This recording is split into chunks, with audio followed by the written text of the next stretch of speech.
Welcome to the NCERT Sutra series. Friends, मैं hope करता हूं कि आप लोगों ने प्रीवियस लेक्चर्स देखे होंगे और आपने चैप्टर्स भी पढ़े होंगे।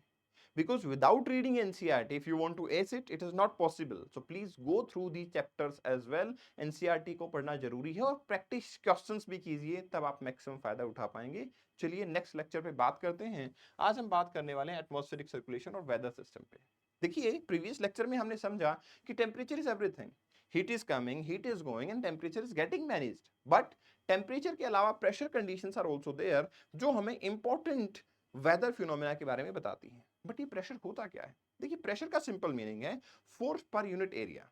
लेट्स से मैं यहां खड़ा, तो ऑब्वियसली जो गैसेस मेरे सराउंडिंग में हैं वो मेरे ऊपर कोई ना कोई फोर्स लगा रही होंगी। वही force per unit area pressure कहलाता है। If someone is near to the earth surface और the sea level, more gases are there, more gases will be more pressure. If someone is at the height, तो फिर gases कम हो जाती हैं, pressure भी कम हो जाता है। And that's simply because of the gravity and density. Heavier particle because of the gravitation force will be found at the bottom and the lighter particle will be found at a little height. तो automatic सी बात है, pressure difference यहाँ पे create हो जाता है। आप ये ऑब्जर्व भी कर सकते हैं, सी लेवल पे प्रेशर जहां ये है, वही आपका 10 किलोमीटर हाइट पे प्रेशर कम हो जाता है। सिंपल सी बात है यार, कि जब माउंटेनियर्स अपनी माउंटेनियस एवरेस्ट वगैरह पे जाते हैं तो अपने साथ ऑक्सीजन सिलेंडर लेके जाते हैं। वाई? क्योंकि वहां पे प्रेशर जो है लगातार कम होता चला जाएगा और इनहेलिंग में उनको काफी डिफिकल्टी फेस होती है, इसलिए वो हाइट पे जाते हैं तो अपने साथ गैस सिलेंडर लेके जाते हैं ताकि प्रेशर को मैनेज कर सकें। अब ये जो प्रेशर है, ये वर्टिकल डिस्ट्रीब्यूशन तो ठीक है, what about the horizontal distribution? तो हॉरिजॉन्टल डिस्ट्रीब्यूशन में आपके प्रेशर की बेल्ट्स होती हैं। इक्वेटोरियल एरिया जो है वो एक थर्मली इंड्यूस्ड बेल्ट है। थर्मली मतलब टेम्परेचर की वजह से यहां लो प्रेशर सिस्टम बनता है। सनलाइट आती है, सनलाइट से आपकी हीटिंग होती है सरफेस की। हीटिंग होने की वजह से आपका क्या होता है, lighter gases will try to rise up और इससे आपके पास क्या होगा, स्पेस बचेगा, एम्प्टी स्पेस बचेगा और वही लो प्रेशर कहलाएगा। Now moving to the another part, आपकी यहां से जो विंड राइज होंगी वो यहां पे जाके फॉल डाउन हो जाती हैं। तो यहां पे सिंकिंग अगर होगी तो जहां भी सिंकिंग होती है वहां पे हाई प्रेशर बनता है। तो यू अंडरस्टूड दिस। ये थर्मली इंड्यूस्ड बेल्ट है और ये डायनामिकली इंड्यूस्ड बेल्ट है। तो दो बेल्ट हो गई हैं, thermally and dynamically induced belt. Thermally means temperature की वजह से, जैसे high pressure condition polar area में है लो टेम्परेचर की वजह से, बट सब पोलर एरिया लो है डायनामिक रीजन से। तो ये दो बेल्ट डायनामिकली इंड्यूस्ड हैं, ये दो बेल्ट आपकी कौन सी है, थर्मली इंड्यूस्ड बेल्ट है। तो हॉरिजॉन्टल जो आपका डिस्ट्रीब्यूशन है, it's not uniform, it is low pressure high pressure low pressure high pressure. Now important thing is, देखिए जब भी प्रेशर डिफरेंस होता है तो एनीथिंग नीड टू फ्लो। आपका गैस सिलेंडर है, हाई प्रेशर पे है, आप उसको ऑन करो, वहां से गैसेस ब्लो करना स्टार्ट कर देती हैं। Why? Because things are moving from the higher pressure towards the lower pressure and that's the rule of the destiny. यही रूल है नेचर का। तो यहाँ पे भी यही मूवमेंट आपको ऑब्जर्व होगा। और ये जो मूवमेंट होता है ना, high pressure to low pressure का मूवमेंट गैसेस का, इसको ही हम we use to call as winds. हम इसको विंड्स के नाम से जानते हैं। तो हाई प्रेशर से लो प्रेशर मूवमेंट होगा, वो विंड कहलाएंगी। अब now think about the velocity and the direction of wind. क्योंकि विंड सब जगह सेम नहीं होती है, डायरेक्शन भी सब जगह सेम नहीं होती है। तो विंड अगर स्पीड में सेम नहीं है, डायरेक्शन में सेम नहीं है, तो there is something important happening over the area जो इसके कैरेक्टर को डिटरमाइन करता है। What is that important thing? Pressure gradient force. ठीक है, the important thing is pressure gradient force. Pressure gradient force means at a place we have 100 millibar of pressure, at a place we have 10 millibar of pressure, so it's a strong pressure gradient. Instead of we have 50 millibar pressure and 20 millibar. देखो difference तो यहां भी है, लेकिन यहां पे wind चलेंगी वो स्लो होंगी, यहां विंड चलेंगी वो काफी फास्ट होंगी। तो one is pressure gradient force, very very important. Pressure gradient force जितना स्ट्रॉन्ग होगा उतनी ही विंड की स्पीड ज्यादा होगी। दूसरा होता है आपका frictional force. You know, when we try to move over to the surface, we faced a resistance which is named as friction. So obviously when wind is blowing over to the surface, it's going over the continent, it's going over the oceans, तो continent काफी ज्यादा resistance provide करते हैं because of the friction. तो जो friction की वजह से रेजिस्टेंस आता है, तो नेचुरल सी बात है उससे क्या होगा, विंड स्लो डाउन हो जाएंगी। ऑन ऑपोजिट साइड अगर मैं बात करता हूं, जहां फ्रिक्शन कम है तो विंड फास्टर मूव करती है। तो friction force is important force. Another force is Coriolis force. Actually Coriolis force is something which will determine the direction of wind, not the velocity of wind. How? Coriolis force comes into the picture when earth is rotating.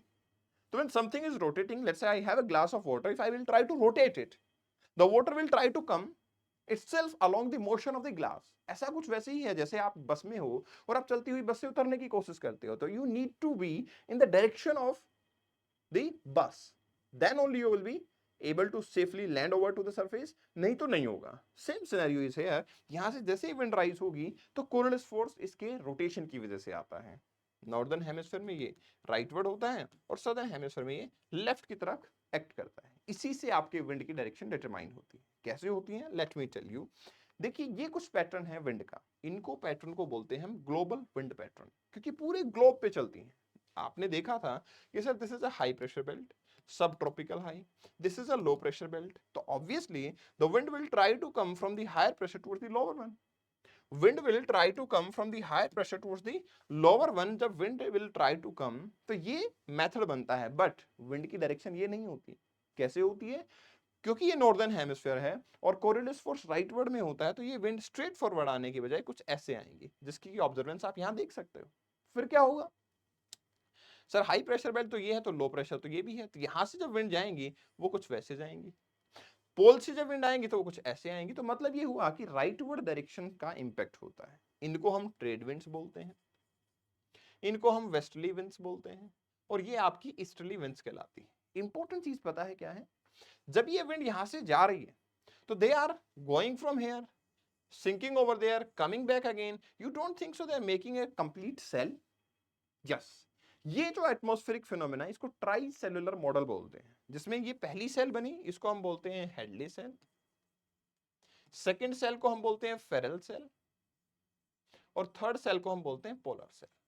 ठीक, क्योंकि ये पूरा circulatory motion बना हुआ है, तो एक enclosed cell जो है यहाँ पे बन जाती है. इसलिए आपकी Hadley cell, Ferrel cell, polar cell, इन सब सेल की फॉर्मेशन हमें यहाँ पे नेचुरली नजर आती है. राइट, तो हेडली सेल है, फेरल सेल है, पोलर सेल है, ये सब सेल की फॉर्मेशन बड़ी इजीली हम यहाँ पे ऑब्जर्व कर सकते हैं आइडियली. राइट, अब इंपॉर्टेंट चीज क्या है कि क्या सर सिर्फ विंड ग्लोबल टाइप की होती है? Answer is no.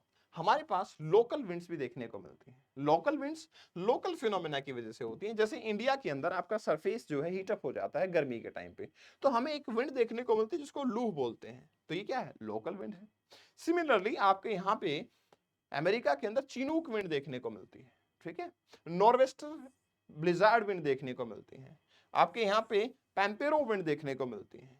यहाँ पे फोहेन विंड देखने को मिलती है, मिस्ट्रल विंड देखने को मिलती है, बोरा विंड होती है, सिरोको विंड होती है, हर्मटन विंड होती है, खामसेन विंड होती है, काराबोरान विंड है.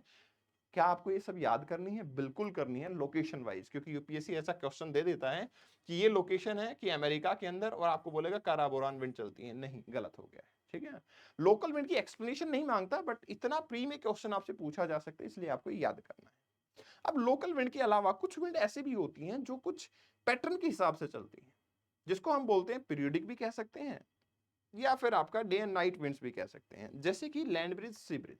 कैसे हुआ, देखो डे टाइम पे क्या होता है, अच्छी खासी सनलाइट आती है और लैंड मास ओवर हीटेड हो जाता है. ओवर हीटिंग की वजह से यहां बनता है लो प्रेशर, और वाटर बॉडी पे होता है हाई प्रेशर. तो ऑब्वियस सी बात है, हाई प्रेशर से विंड लो प्रेशर की तरफ जाएगी. जब हाई प्रेशर से विंड लो प्रेशर पे जाएगी तो ऑटोमेटिकली क्या कहलाएगी, सी से आ रही है, we will call it sea breeze. ठीक है, ऑन ऑपोजिट साइड जब यहाँ पे हमें देखने को मिले सरफेस नाइट में, तो नाइट में मुझे पता लगेगा लैंड जो है बड़ी जल्दी ही कूल हो जाता है, water body will be comparatively warm, कि कोई वाटर बॉडी को टाइम लगता है ठंडा होने में. तो अब वहां से विंड आएंगी, we will call it land breeze. On the same line हम जब वैली के अंदर देखते हैं तो डे टाइम में होगा क्या, आपका सनलाइट आती है. जब सनलाइट आपकी डे टाइम में आती है तो डायरेक्टली आपके सरफेस के ऊपर गिरती है. ठीक है, डायरेक्टली आपके सरफेस पे गिरती है. जब डायरेक्टली आपके सरफेस पे गिरेगी तो यहाँ पे क्या होगा, वार्म हो जाएगा, लो प्रेशर बन जाएगा. लेकिन वैली क्या है, कूल है, तो यहां से ऊपर की तरफ विंड जाएंगे, high pressure to low pressure, valley breeze हो गया. ठीक है, अब नाइट टाइम में क्या होगा, जो ओपन सरफेस है वो तो कूल हो जाएगा, यहाँ पे जो सरफेस है वो वार्म रहेगा. अब माउंटेन से ब्रिज आएंगे तो माउंटेन ब्रिज, तो वैली ब्रिज और माउंटेन ब्रिज कह सकते हो आप, या फिर आपका लैंड ब्रिज और सी ब्रिज देखने को मिलते हैं. लोकल कंडीशंस है किसी एरिया की, उसी के हिसाब से फॉर्मेशन होती है. अब देखो इन्हीं कंडीशन के हिसाब से आपके एयर मास बनते हैं, क्योंकि जो एरिया कांटेक्ट में है उसकी टेम्परेचर या तो हाई होगा या लो होगा, तो कोल्ड एयर मास बनते हैं या फिर वार्म एयर मास बनते हैं. और वो दोनों जगह बन सकते हैं, कॉन्टिनेंट पे भी बन सकते हैं और मैरीटाइम में भी बन सकते हैं. तो मेरे पास एयर मास होते हैं warm and cold, continental warm, maritime warm. Continental cool, maritime cool. तो एयर मास बहुत इंपॉर्टेंट रोल प्ले करते हैं। जब वो एयर मास एक दूसरे से इंटरेक्ट करते हैं, मान लो एक गर्म एयर मास है, एक ठंडा एयर मास है, दूसरे से इंटरेक्ट कर रहे हैं, तो जो इंटरेक्शन होता है उससे फ्रंट फॉर्मेशन होती है। कोल्ड फ्रंट हो सकता है अगर कोल्ड एयर मास एक्टिव है, वार्म फ्रंट हो सकता है अगर वार्म एयर मास एक्टिव है। But when they will merge with each other, तो वार्म एयर मास अपलिफ्ट होता है क्योंकि वो हल्का होता है। अब जैसे ही उसका अपलिफ्टमेंट हुआ, उससे कोरियोलिस फोर्स भी आया और सर्कुलेटरी मोशन बन जाता है, जिसको मैं साइक्लोन बोलता हूं। लेकिन ऐसे साइक्लोन बनते हैं, वो होते हैं टेम्परेट साइक्लोन, क्योंकि ये टेम्परेट एरिया में होता है। When it comes to the tropical area, तो साइक्लोन वहां भी बनते हैं, लेकिन वहां साइक्लोन सिर्फ वाटर बॉडी पे ही बनेंगे। और जब वाटर बॉडी हीट अप होती है, कन्वेक्शन होता है, तो वो विंड अगेन राइज करती है, बट कोरियोलिस फोर्स से वो मूव करना स्टार्ट कर देती है। इंपॉर्टेंट चीज, आपका कोरियोलिस फोर्स इक्वेटर के आसपास नहीं होता, इसलिए जो ये साइक्लोन बनते हैं वो 0 से 5 डिग्री नॉर्थ और साउथ में नहीं बनते, उसके बाद ही आपके साइक्लोन देखने को मिलते हैं। Now read the chapter, go through it carefully. Have any doubt? Please connect me over here on my Insta handle. Thank you very much. Best wishes.